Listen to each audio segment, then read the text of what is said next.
Mega fans అందరికీ మే నెల నుంచి కెక్కివ్వబోతుంది. అలనాటి block buster movie Jagadeka Veerudu Athiloka Sundari మే 9వ తారీఖున రిలీజ్ కాబోతుంది.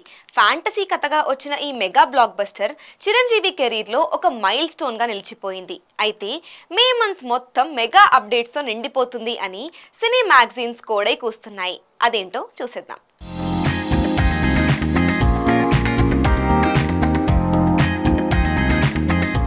మరో 2 రోజుల్లో ఏప్రిల్ కి గుడ్ బై చెప్పి మేకి స్వాగతం పలకబోతున్నాం. ఏప్రిల్ నెలలో సినిమాల సందడి పెద్దగా లేకపోవడంతో కనీసం మేలో అయినా సినీ ప్రియులను ఆనందింపజేస్తారా అని ఆసక్తిగా ఎదురుచూస్తున్నారు. అయితే మిగతా ఫ్యాన్స్ సంగతేమో కానీ మెగా ఫ్యాన్స్ కి మాత్రం మే నెల రెట్టింపు ఆనందాన్ని కలిగించనుంది. ముందుగా మెగాస్టార్ చిరంజీవి తన ఐకానిక్ చిత్రం జగదేక వీరుడు అతిలోక సుందరి చిత్రంతో అలరించబోతున్నాడు. మే 9న ఈ చిత్రం 2D, 3D ఫార్మాట్స్ లో విడుదల కానుంది. ఈ సినిమా 35 ఏళ్లు పూర్తి చేసుకున్న సందర్భంగా రిలీజ్ జరుపుకుంటుంది. చిరంజీవి, శ్రీదేవిల నటన, కె రాఘవేంద్రరావు దర్శకత్వం, ప్రతిభ, ఇళయరాజా సంగీతం, నిర్మాత అశ్విని దత్ భారీ నిర్మాణ విలువలు ఈ తరం ప్రేక్షకులని కూడా ఎంతో మెస్మరైజ్ చేస్తాయి. ఇక మే 9నే మెగా ఫ్యాన్స్ ఆనందాన్ని రెట్టింపు చేసే మరో వార్త బయటకొచ్చింది. ఆ రోజు లండన్ లోని మేడమ్ టుసాడ్స్ మ్యూజియం లో రామ్ చరణ్ మైనపు విగ్రహం కూడా లాంచ్ కానుంది. ఈ కార్యక్రమానికి రామ్ చరణ్ తో పాటు ఆయన కుటుంబ సభ్యులు హాజరు కానున్నారు. ఇది మెగా ఫ్యాన్స్ కి చాలా మెమరబుల్ మూమెంట్ అని చెప్పొచ్చు. మేడమ్ టుసాడ్స్ లో విగ్రహం పెట్టడం అనేది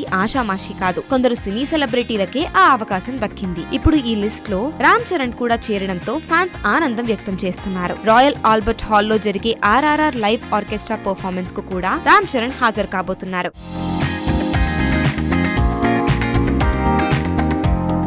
మరోవైపు రాజకీయాలతో బిజీగా ఉన్న పవన్ కళ్యాణ్ ఇప్పుడు తిరిగి సినిమా షూటింగ్ పూర్తి చేసే పనిలో పడ్డట్టు తెలుస్తోంది. Power star Pawan Kalyan Harihara Veeramallu shooting ను మేలోనే పూర్తి చేసి డబ్బింగ్ ను కూడా చెప్పడానికి సిద్ధమవుతున్నట్లు తెలుస్తోంది. ఇది ఇక పూర్తయిన వెంటనే మే నెలలో ఓజీ సినిమా షూటింగ్ ను కూడా మొదలు పెట్టాలని చూస్తున్నాడట పవన్. పవన్ ఫ్యాన్స్ ఎప్పటి నుంచో ఓజీ చిత్రం కోసం వెయిట్ చేస్తుండగా ఇప్పటికే ఓజీ సినిమా మేలో మొదలు పెట్టి వీలైనంత త్వరగా పూర్తి చేయాలని అనుకుంటున్నారు. మొత్తానికి మేలో ఈ 3 స్పెషల్స్ మెగా ఫ్యాన్స్ ఆనందానికి అవధులు లేకుండా చేస్తాయి అనడంలో ఎలాంటి సందేహం లేదు.